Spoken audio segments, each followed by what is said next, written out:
Grandma Shaw loved to wake up every morning and go out on the porch and sniff the flowers and smell the air and listen to the birds. Well, one morning she heard something a little bit different.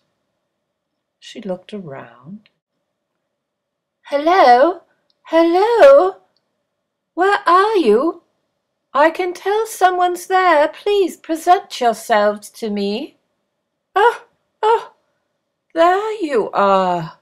So small, I hardly saw you. Well, don't be sitting down there. I'm Grandma Shaw. Please, come up now."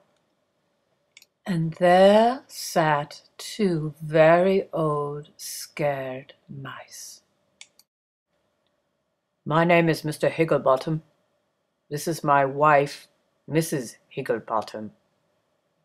"Well, I've never heard of the Higglebottoms, and I've been around here for a very long time, you know."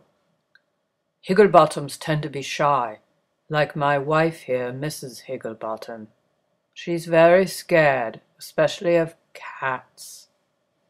"Ah, nothing to be afraid of. I'm an old cat. I don't like mice as a meal. Don't worry. Now you two just come up here. Come up here, Mr. Higglebottom. Come up and sit with me." So Mr. Higglebottom climbed up to the porch, and then he got Mrs. Higglebottom up on the porch, and in time, with a lot of comforting, he got Mrs. Higglebottom to stop shaking. It always worked if he just whispered in her ear a little poem he had written her long ago. "Mrs. Higglebottom, Mrs. Higglebottom, you are my one and only Mrs. Higglebottom." It worked every time. "Oh, it's so lovely having guests.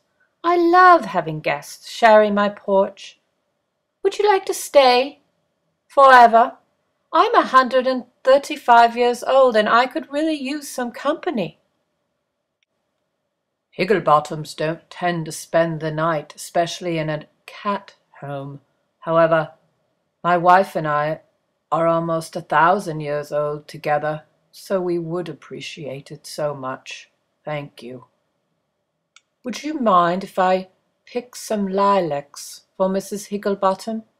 They soothe her so and remind her of her old mother from long ago." "Oh, of course. I love to share my lilacs." So Mr. Higglebottom picked some lilacs, placed them behind the ear of Mrs. Higglebottom, gave her a little kiss on her nose, and then another, and another, and one more. Now Mrs. Higglebottom still didn't say anything, since she was so shy, but what she was thinking is, "I really like it here. I don't mind the cat. I feel safe. I hope we can stay here and always wake up on this porch.